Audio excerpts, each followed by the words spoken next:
What's up, everybody? Welcome back to My Twisted Life TV. I am Poetry. You are here for a recap and review of Real Housewives of Potomac. I got to do it in the car because I had a lack of time, but we're going to get this out to you today because we got to talk about what happened in this doggone episode, y'all. Season 4, episode 2. I forgot the name of it, but it's Candace's wedding. That's exactly what's going on. I got my notes here. Y'all know this is probably the worst thing for me to do while I'm driving, but I'm going to do it any damn way. Anyway, so we start the episode off with Giselle and Cal. They going to work out. She says she got to keep that body right and tight for her man, Sherman.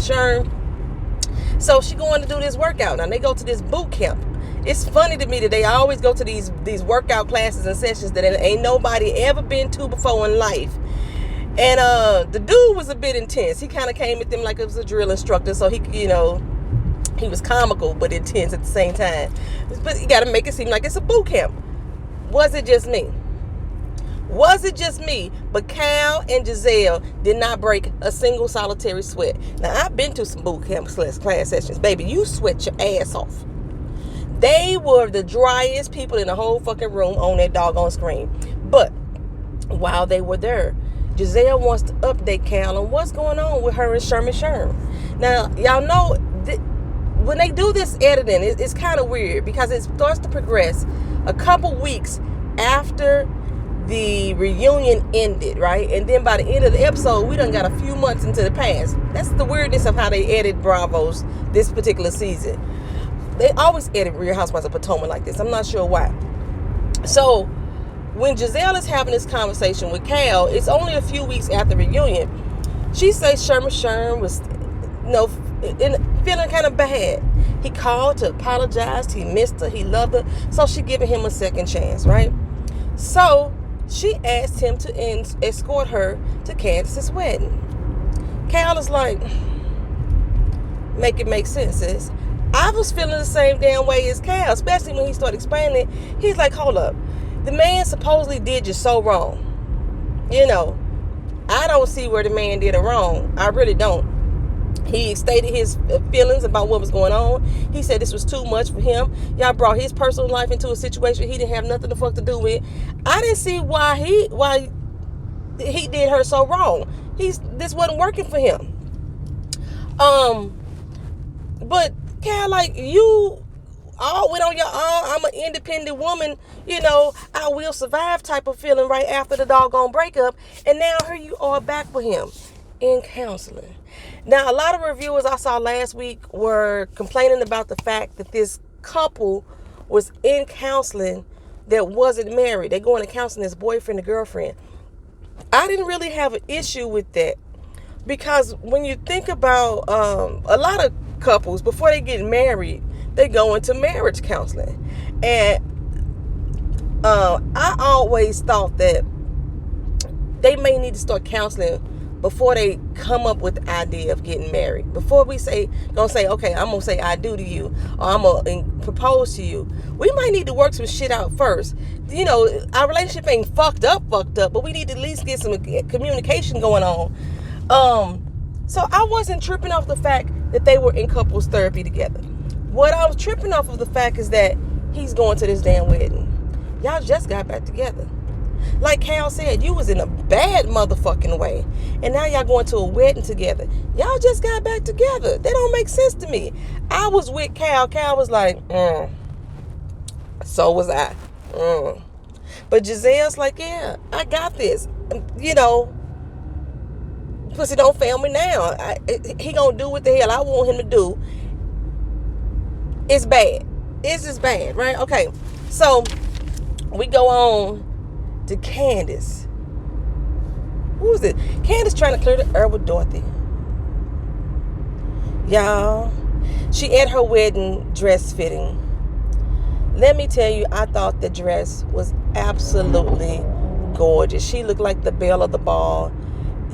It was pretty. It was pretty. I love the little brocade, shoulders. That wasn't brocade. She had the little bedazzled, the shoulders. The dress was beautiful to me. She had to put a titty cutlets in to keep them up. But other than that, the dress was beautiful. I was like, go ahead on, Candy Girl, go ahead on. But I don't know if they wanted to make this a say yes to the dress moment or whatever the fuck happened. But this is the moment that Candace decided to talk to Dorothy about what happened the other night. I felt this was the perfect opportunity for us to try to hash some shit out. Dorothy said, I don't know what the fuck you was thinking. You done lost your rabbit ass mind. We don't need to talk about that. I'm trying to not cuss on the video, so I'm trying to be real diligent when I drive. Okay, fine. I'm gonna go ahead and get over. So thank you. So kids was like, I don't understand what you don't understand. I was trying to spare your feelings. How would you feel if I had just sprung him on you at the wedding and not told you anything at all? How would you have felt? And she was like, you weren't trying to spur my feelings. You the one that's so self-entitled. You the one that's the diva. You a narcissist. I was like, Dorothy, bitch. Like, I called her a miserable hoe last week, and I said it before I said it. I don't want to call her mama a miserable hoe, but she a miserable hoe. Fuck it, this week I mean to call her a miserable hoe. Candace, your mama's a miserable hoe. She's a miserable hoe. Well, I don't understand why this is all about her. She like, I was over this 28 years ago. Cancer, really? Are you really over it? No, she ain't over it. She ain't over it now. And she say 28 years ago, but the boy 40 years old. What happened to the 40 years ago? It took you 12 years to get over that point, and now 28 years later, you are not over that, woman.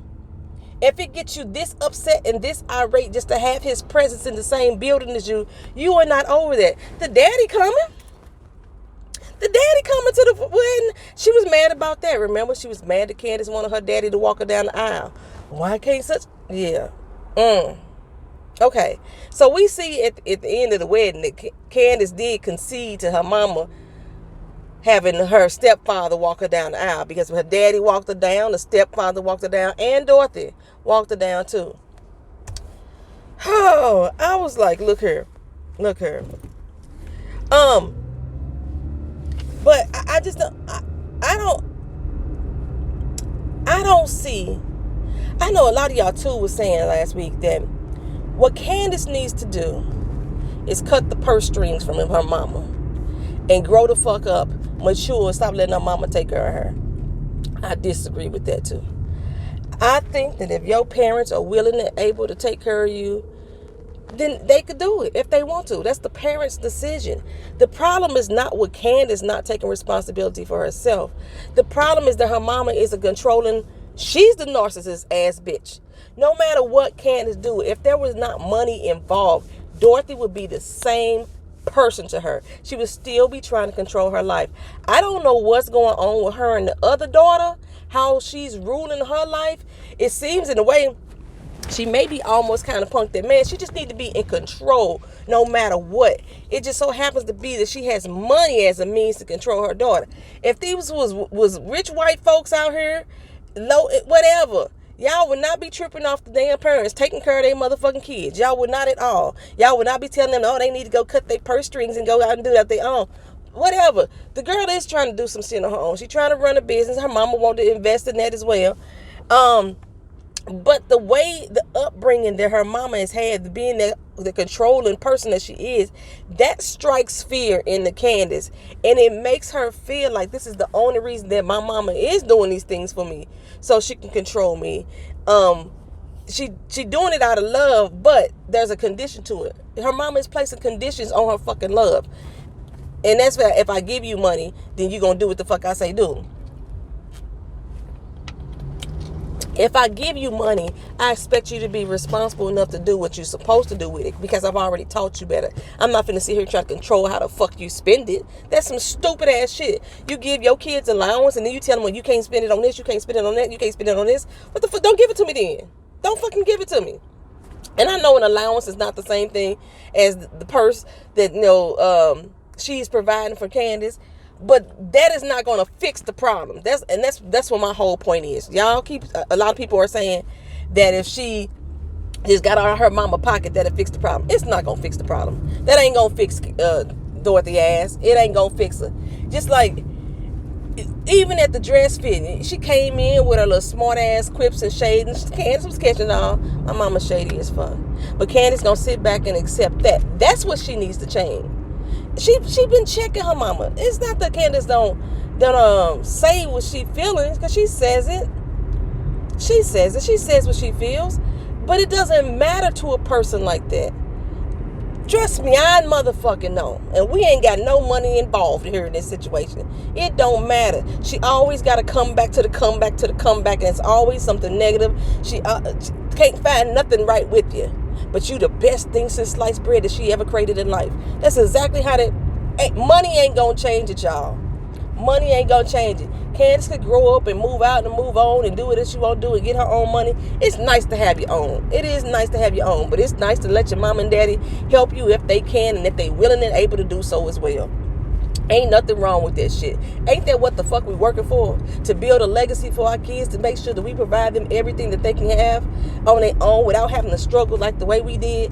Unless y'all just want y'all kids to struggle. I don't want my motherfucking kid to struggle. I don't know why y'all think struggle is a fucking fascinating thing to go through. That shit ain't nothing to be, oh my God, she struggled and made it to the top. Who hip hop parade. But what if she didn't have to? What if she didn't have to? Like that, don't that make you feel good that you ain't gotta struggle? That everything was put in place for you to just step into your own right? Come on now. I ain't mad at Candace for taking her mama's money and allowing her mama to be there for her in the best way that she know how, which is financially. The problem, again, like I said, is Candace's motherfucking mama. Dorothy is the problem. Dorothy is the problem because she got so many conditions on her motherfucking love that she want to give to Candace. If I give you something, look, who wiped your ass? You bitch, you was supposed to. You was my mama. Who paid for all those pageants? That was your choice to put me in pageants. If you didn't want to pay for it, then don't do it. Who did this for you? Who did that for you? You're supposed to, bitch. You her mama. That's what I'm saying. And if you didn't want to do it, then don't do it. But don't be bringing that shit back up like she owe you a gratitude of debt because you raised her like you were supposed to fucking do. I can't with that, y'all. I can't with that. Let me move on to my next doggone time. I'm trying to get into the next lane too, y'all. It's long. It's really long. It's really long. Okay, so like I said, Candace looked gorgeous at her wedding. Chris, on the other hand, I personally do not like to see men wearing floods. I didn't like it back when Michael Jackson did it with the sparkly socks. I don't like to see men wearing floods. I don't like to see men wearing socks without loafers, or socks with no socks with loafers on. I don't like to see that either. I don't like to see it. It's just not appealing look to me. That's just why. So, but him and all his groomsmen, they were all dressed that way. And then I think he had a white jacket on. I do not like white jacket tuxes either. His was brocade. But I don't like white jacket tuxes either. Okay, anywho, let's move on. So, Monique and Chris, they talking. Monique is looking forward to seeing Shermy Sherm and Giselle at the wedding because she sincerely wants to apologize. You know, like I said, I thought she had already apologized. I went back and watched that dinner again where they were sitting there and outing each other. She apologized then. I remember she had a conversation with Giselle afterwards. She apologized then. How many motherfucking times she gonna apologize? I don't know. I don't think she should have to again. That's personally me. I don't think she have to keep apologizing and apologizing and apologizing and apologizing over and over again. What is going on down here, y'all? What they doing? Yeah, I don't think she has to keep apologizing over and over again. Over and over again. Why we keep apologizing to Giselle? Like, is Giselle the new Nene Leakes of the damn show? That everybody got to kiss her ass or something? I don't get the apologies that we have to keep putting through for Giselle's ass. I don't get it. But she wants to apologize again. Okay. Surprisingly, Juan is going to actually go to the wedding with Robin. They must have some type of mutual agreement on this, to know that they have between them now. Like, stop making me look bad, Juan. You know what I'm saying? Stop making me look bad. Maybe her brother came in and said, hey, dog, quit embarrassing my sister on TV. I don't know. If y'all was connected to her brother, like I told you, me and her brother are friends. That is my motherfucking homeboy. He harasses the fuck out of people. He mentally mind fucks people all day long on purpose on Facebook. It's so hilarious to me. Talking about King Petty. He just says it was on his motherfucking feeling mind, and he know he gonna piss people off, and it starts an argument. It's I don't know. The fact that people be so mad, be like, "Oh, you said," like he said it directly to them. He's like just making a statement that he know people gonna argue it about. It's funny. Anyhow, but I guess Robin and Juan is bonding. It's like I said, it's only 2 weeks past the reunion at this point. It's only 2 weeks past the reunion. Shit gonna change. Well, at the wedding, they might have made it all the way to the wedding. No, they haven't made it to the wedding. Juan, they just talking about they going to the wedding together. Well, anyway, 2 hours before the wedding, Giselle calls Robin and crying, upset. Sherman standing her up. He's not going to that wedding. Now, what I thought was fucked up was Sherman waited to the day of the wedding to say, I ain't gonna do it. Now, I don't know, or we don't know, when Giselle actually asked him to go to this wedding. It could have been yesterday. It could have been 2 days ago. I'm not sure, because remember, this is only 2 weeks past the reunion at this point. So I'm not sure when Giselle said, hey, Sherm, can you go to this wedding with me? Because remember, at the reunion, Giselle wasn't even invited to the wedding. Candace said she didn't want her ass there. Remember that? Remember, she was not invited. Come on through, baby. Come on. Come through. She was not invited to the wedding. So now she's invited to the wedding. So when she asked Sherman to go, was it the day they got back together? I wouldn't want to go either. I'm still salty that whatever happened with us and all your so-called friends. All these little hood boogers that you hang around, all up in my business, putting my personal shit out on the street like that. I'm still salty about that. Me and you still trying to get back together and get back on the good path. We in counseling ourselves. We haven't fixed ourselves. I don't want to thrust myself back into that situation. Now, Chris had told Monique before that he had already let Sherm know that when they saw each other face to face, that she was going to apologize. So he's already expecting that. So, but Sherman, the reason that Giselle told Robin, Sherman said he don't want to be around all them people. Somehow, Giselle turned that to being he don't want to be around Monique. He don't want to have to look at Monique. Monique is the one that's fucking this up for me. She is putting all of this on Monique's head. Sherman don't want to be around me because of Monique. He should be there for me anyway. That's what Robin telling her too. He should be there for you. This ain't got nothing to do with the people around her. This got to do with you. He shouldn't have said he was going to go to their wedding in the first place, in my opinion. Y'all just got back together. You just got invited to the wedding. So I know that it wasn't many days before this wedding popped up that you had asked him to go escort you to this wedding. It wasn't many days. I know people probably forgot that Giselle wasn't invited to this wedding. That was 2 weeks before this wedding happened. Now all of a sudden she invited. Her and Sherman just trying to get back together. They trying to go through therapy, and then she invite him to a wedding. Y'all know when people go invited to a wedding, that's kind of like a big deal. You my thing. We together when we go to a wedding. We go to a wedding because I'm loving you right now. We go to a wedding because I'm hoping maybe you gonna propose to me right now. Sherman ain't at that point in this relationship. But I do think it's fucked up that he waited until the day of the wedding. Just a couple hours before the wedding. 3 hours before the wedding, because it was 2 hours when she let Robin know before the wedding, and he had already called an hour before. I do think that it's fucked up that he waited to then to say something. He should have expressed his feelings then.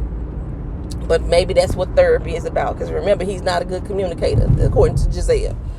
Okay, well, so now she says she ain't going. That's what Giselle say. I'm just not gonna go. I can't take it. I just don't be feeling nothing for Giselle. I just don't be feeling, and I'm just like, how the fuck you put that on Monique? You know what I'm saying? Anyway, Candace getting ready, baby. She is flustered. She don't want to talk to nobody. Don't let nobody in this room. And her Dorothy come, and Candace had to say, my mama too. Please don't let her in right now. I don't need this right now, because you know Dorothy about to come stress her the fuck out. Dorothy come to the door, and Candace just simply say, not right now, mama. Oh, really? Is that how I raised you? Is this what God gave me when I gave birth to you? I was like, what the fuck? On her wedding day. Really? This is all about you again, Dorothy. This is all about you and how you fucking feel. The girl want to be left the fuck alone. Leave her the fuck alone. Leave her be. She trying to get her makeup done. She ain't trying to argue. She ain't trying to fuss. She ain't trying to fight. She ain't trying to cry right now. She ain't trying to be upset on her fucking wedding day. And you know you get under Cancer's skin. You know you do it because you do it intentionally, Dorothy. You do it fucking intentionally. Leave her the fuck be. But she went on her own little rant about how ungrateful Candace is and how dare her not want to see her before her wedding day. I was like, bitch, bring it down. Bring it down. Oh, she was working my damn nerves. Okay. So I forgot that Ashley and Monique had beef. Remember the whole alcohol situation when she said Monique drank too much, and I agreed. But was she alcoholic? You know, I wasn't on that same fence, but I did think the girl drink. Every time they showed her, she was drinking. But shit, all of them, bunch of drinking drunkies, you know what I'm saying. So I forgot that they had beef. So Ashley and Michael in the car ride, like, oh, I got to deal. Look at Monique and Karen. I don't want to see them, this, that, and the third. I'm going to try to be cool. I'm going to try to be cordial. But her and Michael are two of the kind. They are two peas in the motherfucking pod. They already planning all the shadiness that they gonna say and do before they go up in here. I can't stand them too. Ooh, did y'all see Miss Honey's review on that episode last week? Miss Honey and Ramblin' K, baby, when they got to the part about Michael and Ashley, if I need a good laugh today, that's all I'm going to do is go back to those videos and break it on down for y'all. Oh my goodness. That shit was funny. Hilarious. Go check them two out if y'all haven't seen them already. Yes, Lord, that was good. Woo! So, where am I at? Okay. Let me take a look at traffic because I ain't supposed to be out here. Well, Giselle, she did come to the wedding. She shows up with Cal. Come through Cal last minute. You, her, boo. And Karen sees her, but don't act like I don't see her. Remember how they did at the little conference? Karen and Monique pretended that they didn't see her. That's exactly what Karen was doing right now. I don't see her. I don't want to speak to her. And Giselle like, damn, this bitch can't even speak. Karen like, I ain't got time for that. Hey, why play games? I ain't got time. I don't want to indulge. I already told you. I don't even want to have a conversation with you right now. And I know if I speak to you, that's going to spark a conversation. So no, I don't want to speak to you right now. Karen being shady as a motherfucking baby. You can at least be cordial, Karen. You can at least be cordial and say hi. You know what I'm saying? Karen like, nope, I ain't saying shit. Okay, y'all, it's a bunch of rocks that's on the ground. I'm paying attention to the ground because I don't want my windows to get busted out. I can't stand that when people, trucks and all the debris and shit fall off their damn vehicles. But anyway, at the wedding, Giselle showed up late with Cal. Karen showed up late with Ray. Monique and Ashley had to end up sitting next to each other in the venue. And this is for my glasses. I don't know why I got it in my hand. I told you I just like to swing this thing sometimes. And Robin and Juan showed up late. Now, Giselle and Karen and them, at least they got to the foyer. You know how at a certain point, they don't want to let you in the wedding. Wait till the bride walk down the aisle, then you can come on through. So that's how they saw it. So they didn't get to see her walk down the aisle. But they got to see the wedding vows and all that. And I'm going to get back to that in a moment. And Robin and Juan, they missed the entire fucking ceremony. Robin is already ready to make up a lie, like, what we gonna tell them, you know. Ron is like, I ain't telling them shit, we missed it. Fuck, we just missed it. That's so fucking disrespectful as fuck. I can't stand people that do that shit. If it's a wedding that started at a certain time, be there on motherfucking time. Okay, you may be 5 minutes late, but I want to see the bride walk down the aisle. So I thought it was disrespectful of Karen and Giselle to show up fucking late. I thought it was disrespectful as fuck for Robert and Juan to show up just for the reception. Bitches, go the fuck home. If you wasn't going to be there for the wedding, then don't put down you coming for the wedding. Because they do usually on the invitations put it, you coming for the reception only, or they put that on there. That's fucking rude as fuck. Anyway, Chris, the wedding vows, they was kind of cute, you know, touching. Chris' wedding vows, baby, was all black R&B song titles or lyrics for black R&B songs. And I used to do that. I used to write love letters to dudes. I would use lyrics from songs, make it all one letter. That's what Chris did. That was his wedding vows. You know, at the end, you know, when he said, "Let's get married," I think that's when Candace realized, oh shit, these are song lyrics. It was cute and cheesy. You know, it still spoke to what he was gonna say. I'm not mad at him. Motherfuckers recite poems at weddings that they didn't write. You know, it's a lot of shit people do for weddings for their wedding vows. Hell, I think my wedding vows, we read a pre-written script too. You know, I was at I Do Weddings Chapel in San Diego when I got married, and we read a pre-written script that was out that the chapel had set up for us because we hadn't wrote wedding vows.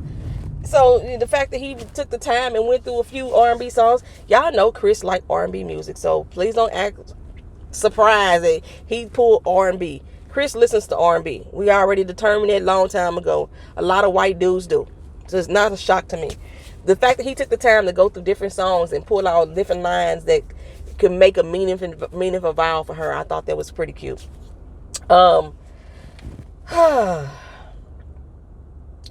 So Giselle and the other bitches, they getting fucked up at this wedding. And I was like, Ashley, I thought you wasn't drinking. What about the baby making thing? I thought you weren't drinking. But Giselle is in her feelings about Sherm, you know, because Ashley was rooting for them, you know. And Giselle wanted everybody to feel sorry for her, so they all gonna drink. You know, let's drink with my friend, make her feel a little better about herself. Of course, you know, Monique learns that, you know, Sherman ain't coming, which was a shock to her because she wanted to apologize. Well, before all this happened, you know, they had the dances between the bride and groom. Before all that, you know, they sat Chris down in the chair. You know, this is where they usually exchange the garters and all this stuff, and they cheering for Monique to come out. Candace to come out. Candace come out, baby, in his gold little number, and decides to sing a song for Christopher. Now, I've heard Candace sing before on the show. She sounded pretty nice.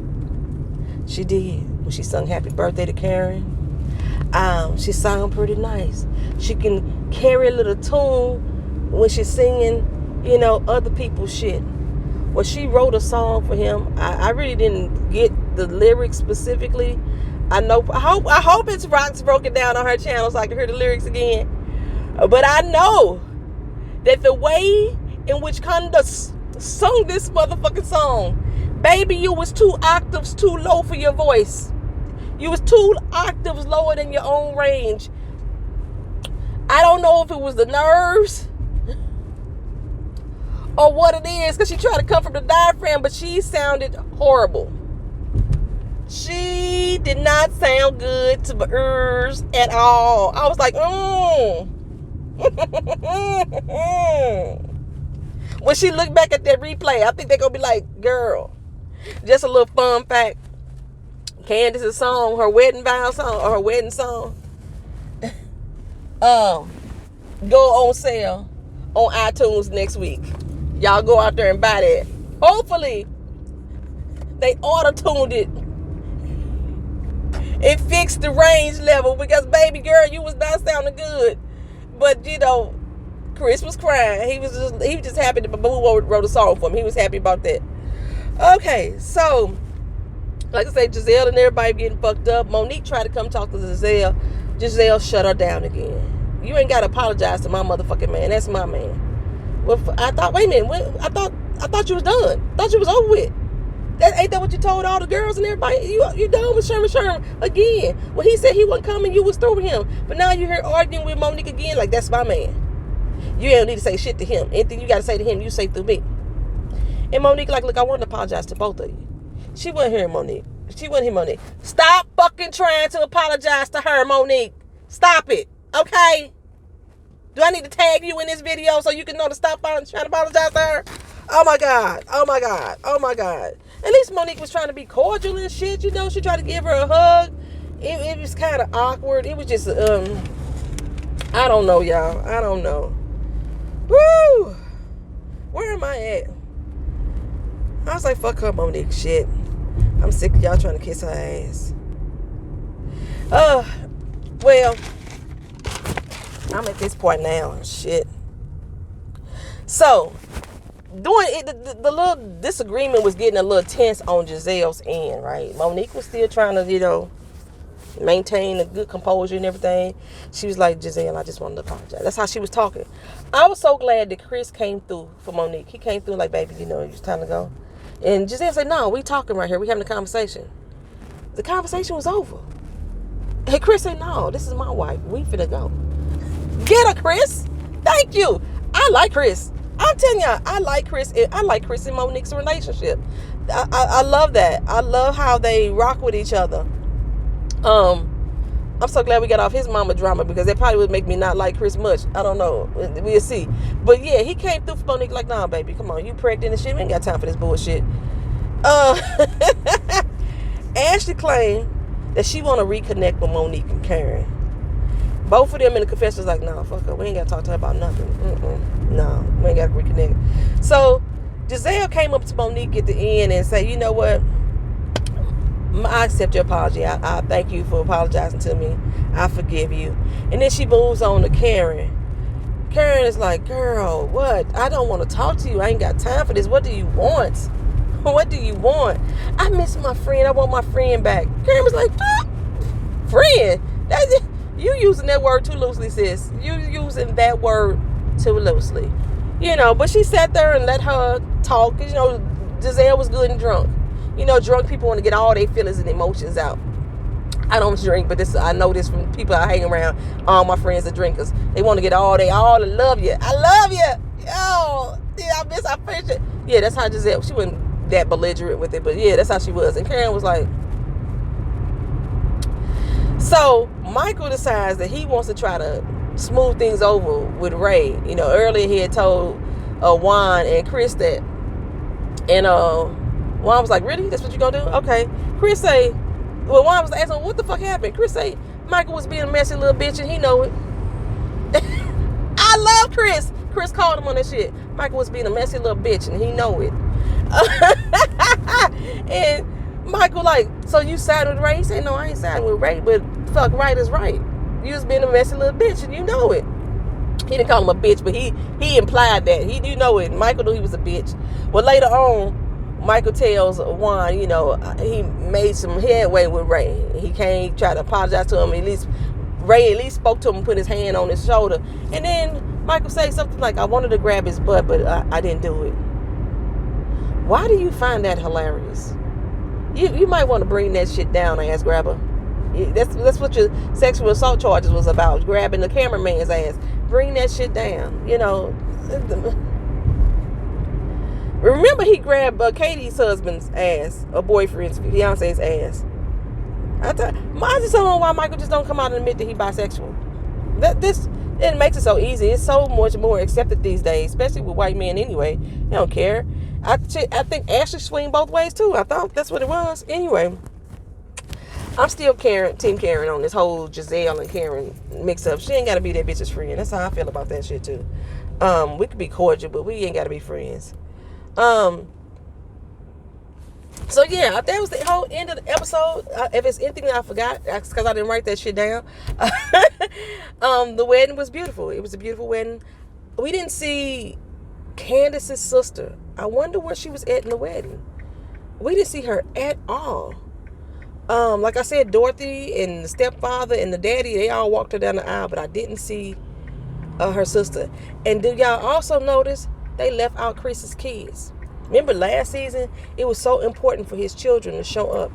And I think it was the 10-year-old, the oldest child was the one who we was having an issue with as far as coming. But the younger two was going to be there. We didn't see any of Chris's kids at all. Found that to be odd. Like the wedding was so black. I don't think we saw Chris's family at all. We saw a few white people sprinkled in there, here and there, to and fro. They probably was people from the restaurant that they still trying to say Chris own. He's not a chef owner, unless they done revised it lately, but okay. Anywho, We didn't see any of Chris's kids. I'm very disappointed in that fact. Very disappointed. At least we could have saw them at the fucking reunion. Something we could have. I mean, at the not the repast. That's the damn funeral reception. We should. Why we didn't see his kid? We didn't see the kids in the taking family photos. I did not get that. I was highly disappointed in that fact. All right, y'all. Let me get off here. I'm at work. Thank y'all for watching. Like, comment, share, and subscribe. Peace.